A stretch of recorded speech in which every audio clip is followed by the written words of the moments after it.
A continuación, Psique Viva.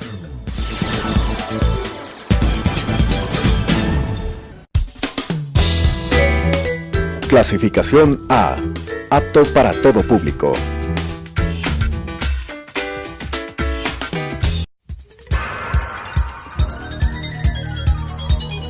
Las opiniones vertidas en este espacio por la producción y dirección del programa son de exclusiva responsabilidad de sus autores y de quienes intervienen en ellos.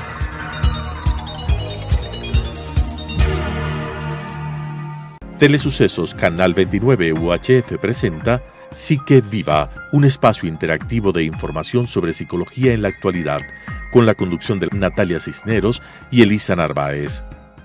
Psique Viva. Muy buenos días, bienvenidos a Psique Viva, un espacio para hablar de psicología en la actualidad. Gracias por acompañarnos el día de hoy. Hoy estamos igual que todos los días con Natalia Cisneros, mi compañera, y el día de hoy vamos a hablar cómo llevar un divorcio saludable, pautas para la familia.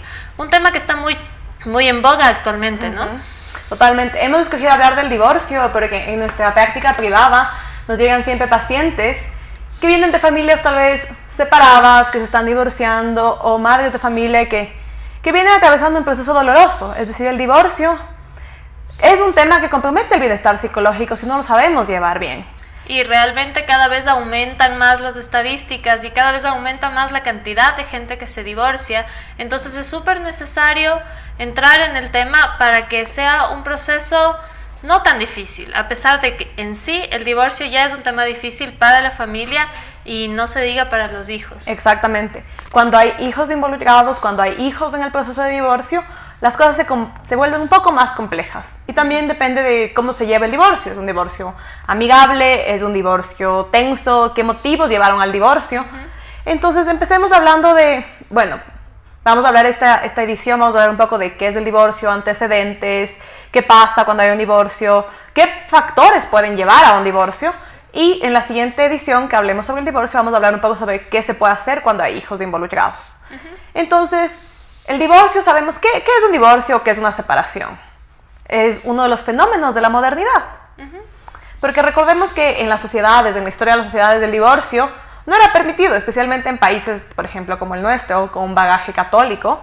El divorcio no sigue siendo algo que no es permitido si hablamos a través de la iglesia o de los parámetros católicos. No tenemos que olvidarnos que el divorcio es una entidad no solamente legal. Bueno, sí, el matrimonio no es una entidad solamente legal, sino también está atravesada por todos los factores culturales y muy atravesada por lo que dice Nati, que es la iglesia, la religión.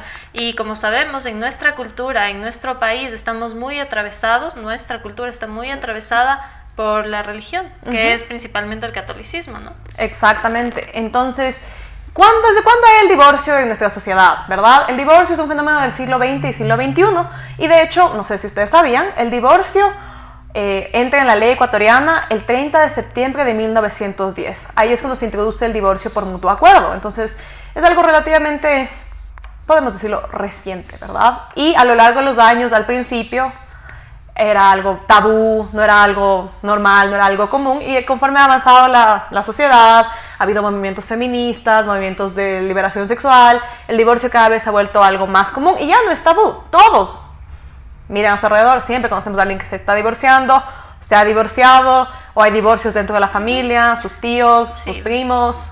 Desde el inicio de la existencia del divorcio, es importante mencionar que es multicausal. Eso quiere decir que existen diferentes razones para el divorcio y como todo en la realidad humana no existe una receta. Es decir, existen factores de riesgo, factores de protección dentro del matrimonio, pero los factores de riesgo muchas veces pueden llevar a un divorcio como puede que no. Y hoy vamos a hablar un poco de los factores de riesgo también. Entonces, es importante tomar en cuenta eso. Como en todos nuestros programas, nosotras hablamos un poco de que la palabra clave que es el depende. Siempre depende. Podemos hablar de cosas que generalmente pasan. Sin embargo, es importante tomar en cuenta las excepciones, porque puede que se cumplan todos los factores de riesgo y aún así tener un matrimonio exitoso. Exactamente. Es decir, a lo que Lisa apunta es la particularidad, ¿no es cierto? Ningún divorcio es igual a otro divorcio. Exacto. Y cada divorcio tiene un contexto, un bagaje, los hijos pueden llevarlo muy bien. Muchas veces incluso, no sé si hemos escuchado esto en terapia familiar, a veces después de una terapia familiar el divorcio es un éxito. Es una solución exitosa a un problema terapéutico. Claro, y realmente el divorcio es necesario en algunos casos. Muchas veces se plantea el divorcio como el peor escenario. Realmente muchas familias vienen y dicen que el divorcio es el peor escenario, pero muchas veces las parejas están mejor separadas. Entonces ese es un tema que hay que tomar en cuenta cuando, no solo para psicólogos cuando se trabaja con familias, sino también a las parejas, a nuestros televidentes que nos ven y que tal vez tienen muchos problemas y todo. Claro, siempre depende del objetivo al que quieren llegar, porque tal vez también a nivel terapéutico se puede llegar a un consenso y todo eso.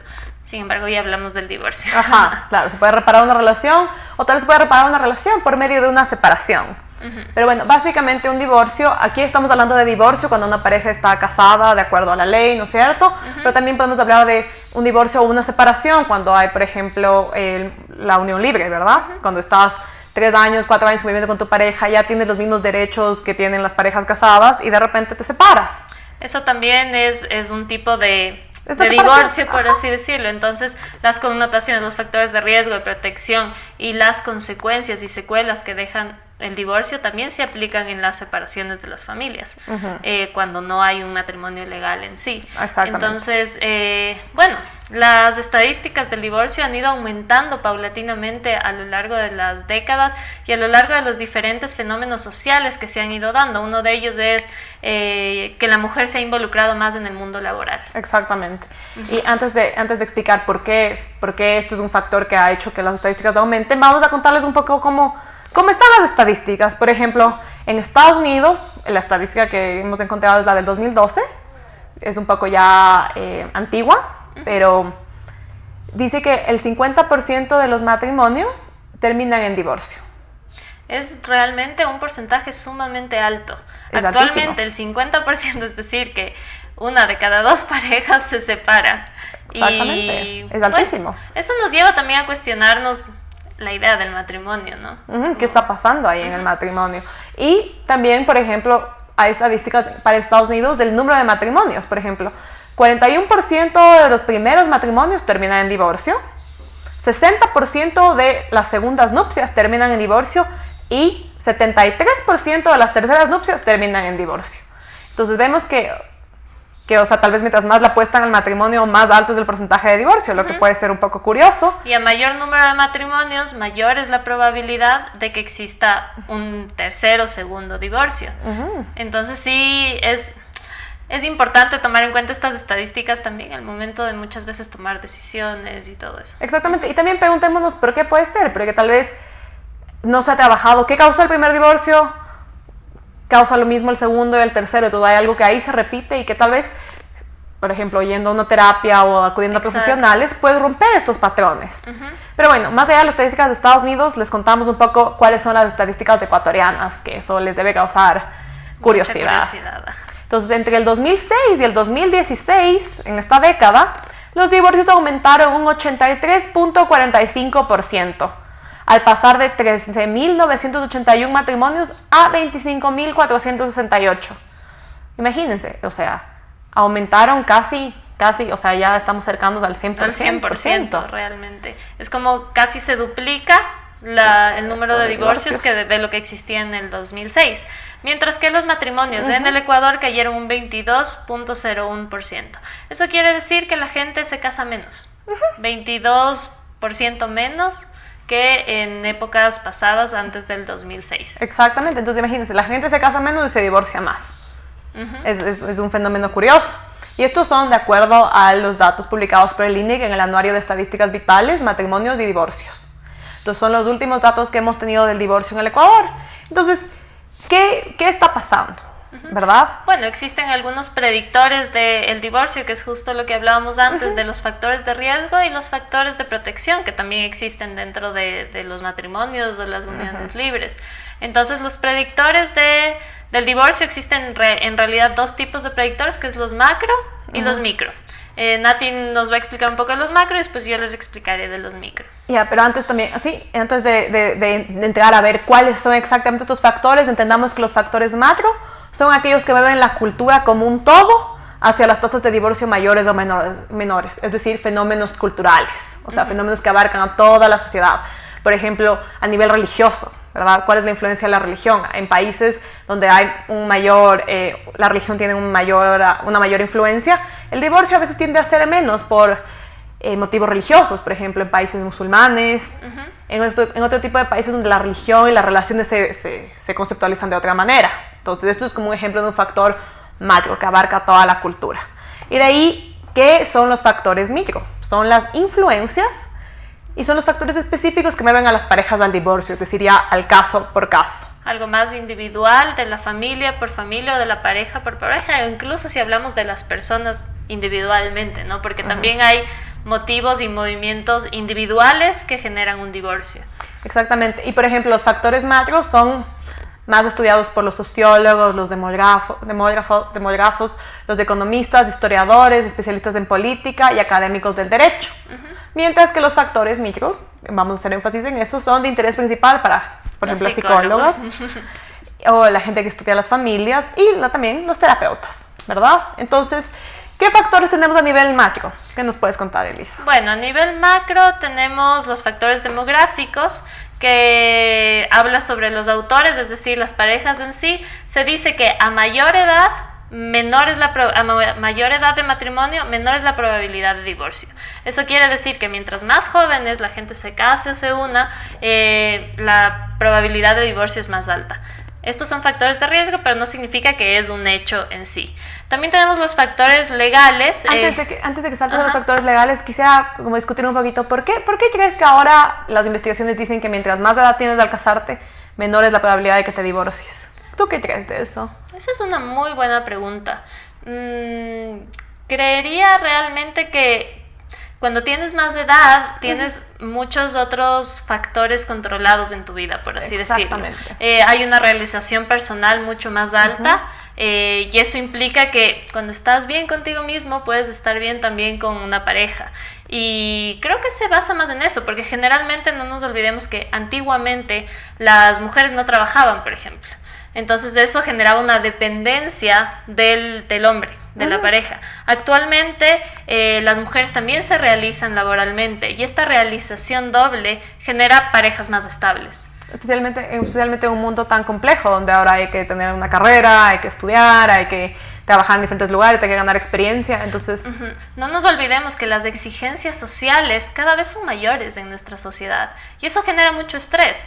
Entonces, dentro de todos los factores que les vamos a comentar, parecería que falta uno, que es el factor del estrés, que ya lo comentaríamos, porque todas estas exigencias que nos ponen encima de los hombros, por así decirlo metafóricamente, generan también dificultades relacionales. No cumplo las expectativas que la sociedad espera de mí, entonces tampoco estoy bien con mi pareja, y que también es una expectativa que la sociedad espera de ti, estar bien con tu pareja, tener un matrimonio feliz. Entonces todas esas pequeñas pautas son también cuestionables y son también factores de presión para el matrimonio. De presión, exacto. Sí, de mucha presión. Bueno, el segundo factor a nivel macro son los factores legales, que son cuando las leyes y los procesos legales para divorciarse ya han sido validados y estandarizados y el proceso de divorcio se facilita. Muchas veces cuando la gente se va a casar escuchamos lo típico de pero no te divorcies que te va a salir más caro.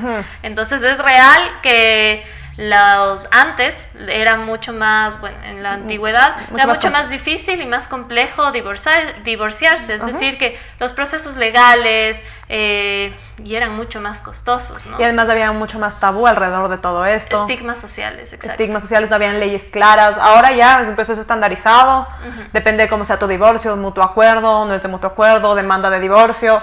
O sea, ya hay diferentes procesos y hay gente especializada que te puede ayudar y guiar. O sea, ya están establecidos los costos, entonces divorciarse ahora tal vez es más fácil.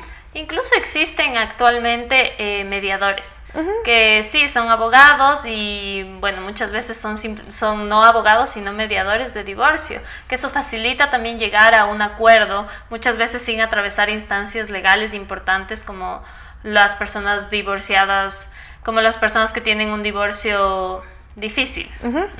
O sea, depende de los motivos también.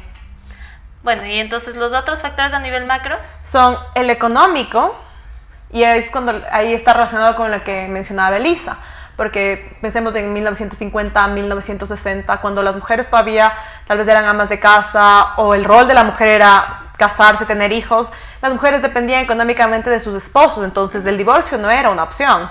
Pero desde los años 60, 70, liberación sexual, el movimiento feminista, las mujeres se han empoderado y ahora saben que tienen los recursos para salir de un matrimonio en el que ellas no están felices. Y eso es súper importante, es un paso súper importante para la mujer, ¿no? Porque realmente ese derecho que tienen los seres humanos ha sido concebido con mucha lucha de las mujeres. Entonces es súper importante también tomar en cuenta eso. El feminismo y la igualdad de género, curiosamente, tienen un rol en este tema también de que por qué ha aumentado el divorcio, ¿verdad? Pero que ahora también ya se le ve a la mujer como un ente productivo, activo. Y esto también se relaciona con el cuarto factor, que son los factores actitudinales y o culturales, o sea, cómo se percibe a las mujeres. Se percibe a las mujeres como entes económicos activos, valiosos, participativos. Entonces ya el divorcio no es un tabú o ya no están, digamos, entre comillas, condenadas a un rol específico, sino las mujeres pueden optar por el rol que ellas quieren. Y también saber que el divorcio es una opción que está en la mesa cuando están pasando por momentos difíciles de una relación. Pero también, después de los 4 factores, demográficos, legales, económicos y actitudinales o culturales, vamos a pasar a los factores de nivel micro, que son los factores a nivel individual. Sí, no nos olvidemos que los factores a nivel micro no son solo del individuo, sino tal vez de la pareja o de la familia. Un factor de riesgo a nivel micro es que las personas hayan vivido juntas antes de casarse. Eso es curioso, ¿no les parece? Bueno, sí. Sí, es muy curioso porque tal vez el nivel de compromiso puede verse disminuido cuando ya vives antes, o puede verse más fácil, una salida fácil de un compromiso largo. Investigaciones han demostrado que esto puede pasar, claro que no es susceptible de ser generalizado para todos. También, por ejemplo, otro factor es cuando las mujeres ganan más. Esto puede ser un factor de riesgo para un divorcio. Y es interesante porque también está atravesado por el factor macro, que es el nivel cultural, de que tal vez se ve afectado el ego masculino y eso que se ve mucho en nuestro contexto, ¿no? Y es interesante saber que es un factor de riesgo. Sí, es bastante curioso. Bueno, otro factor de riesgo anterior que se nos estaba pasando es tener padres divorciados. Ah, también. Es un factor de riesgo importante porque tal vez está más normalizado y existe la opción. Muchas veces el divorcio es una opción totalmente viable y totalmente feliz. Sí, y también se habla de la transmisión intergeneracional del divorcio, es decir, padres divorciados es más fácil tener, o sea, hay mayor riesgo de que tú también como hijo te divorcies. Y sí hay casos, o sea, en la consulta llegan todo el tiempo casos de, mis papás son divorciados, yo me estoy divorciando, este es mi segundo divorcio, entonces uno escucha y dice, ¿qué está pasando ahí? O sea, claro. ¿Cuáles son los factores en este caso? Pero no todo es negativo.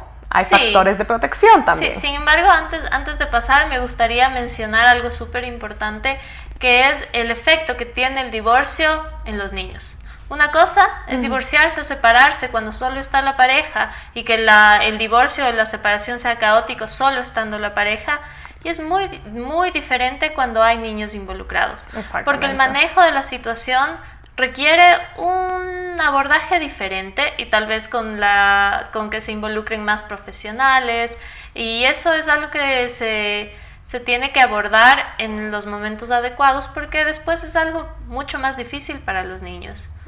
Y bueno, de eso hablaremos en la siguiente edición sobre el divorcio. Pero antes de pasarnos a estos temas un poco ya más así terapéuticos del 1 a 1, hay factores de protección. ¿Qué factores de protección tenemos? Por ejemplo, Gottman y colegas desarrollaron la teoría de la cascada, que apunta a cómo se puede seguir el camino hacia el divorcio o hacia una relación exitosa. Entonces hablan, por ejemplo, de la regulación. Y esto pasa cuando ambos cónyuges muestran una mayor cantidad de comportamientos positivos durante las interacciones. Entonces ellos estudiaron a diferentes grupos de parejas y cuando habían interacciones o discusiones y conflictos y ambas personas de la pareja mostraban una actitud más positiva, se predecía una relación exitosa, mientras a mayor cantidad de comportamientos negativos había menos regulación en la pareja y se predecía un divorcio dentro de los 7 primeros años de relación. Claro, esto puede sonar obvio, como que investigación así como apunta a temas obvios, pero es algo que las parejas no se dan cuenta cuando están en el 1 a 1. Esta teoría habla también de las negociaciones y las interacciones. Exactamente. Sí, las negociaciones y las interacciones positivas. Muchas veces nos preguntaremos qué es positivo y qué es negativo, que es totalmente válido. Sin embargo, estas negociaciones implican que se genere un canal de comunicación funcional para ellos. El ceder. Exacto. Bueno, ceder, llegar a acuerdos, tener un objetivo de vida muy similar. Sí, porque la pareja no es tener un compañero de cuarto o un compañero de piso, es más complejo que eso. Es decir, que los objetivos tienen que estar muy acordes porque si no los conflictos van saliendo. Exactamente. Entonces, más allá, o sea, hablando de esto, las negociaciones y todo, también ahora vamos a pasar a hablar de un tema un poco más amargo, que son cuáles son las consecuencias del divorcio para los padres y las madres. Entonces hay consecuencias legales, hay consecuencias de comportamiento emocionales, de salud, sociales, y también hay consecuencias financieras y consecuencias parentales. O sea, consecuencias que influyen en la parentalidad y cómo la pareja lleva el rol de ser papá, de ser mamá. Y dentro de estas consecuencias de comportamiento emocionales, sociales y de salud también entran las consecuencias familiares. ¿Qué consecuencia tiene en los hijos, en las familias extensas? Exactamente. Entonces, por ejemplo, empecemos por las consecuencias legales. Estudios en Estados Unidos han demostrado que en la mayoría de casos las madres obtienen la custodia física de los hijos y los padres no tanto. Entonces, esto es un tema que en Ecuador también es complejo, porque la custodia en Ecuador se le da a la madre automáticamente si el hijo es menor de 12 años. A menos que se demuestre lo contrario, que no es apta. Ajá, que no es apta para tener la custodia de sus hijos. En este caso también hablamos de igualdad de género, ¿no? Que los papás no tienen el derecho de luchar por la custodia compartida o por la custodia hacia ellos. Y se supone que ya próximamente va a salir una ley sobre la custodia compartida. Ya, eso es un paso súper importante. Pero bueno, en nuestra próxima edición vamos a terminar de contarles cuáles son las consecuencias del divorcio para los padres y las madres. Y además vamos a darles estrategias y tips para llevar un divorcio saludable. Les agradecemos por su atención y son bienvenidos siempre en Sí que Viva. Muchas gracias, hasta la próxima semana.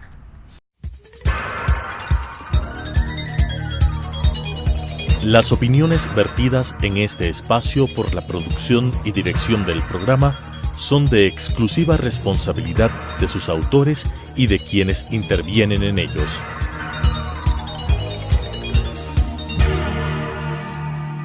Telesucesos Canal 29 UHF presentó Sí que Viva, un espacio interactivo de información sobre psicología en la actualidad, con la conducción de Natalia Cisneros y Elisa Narváez. Sí que Viva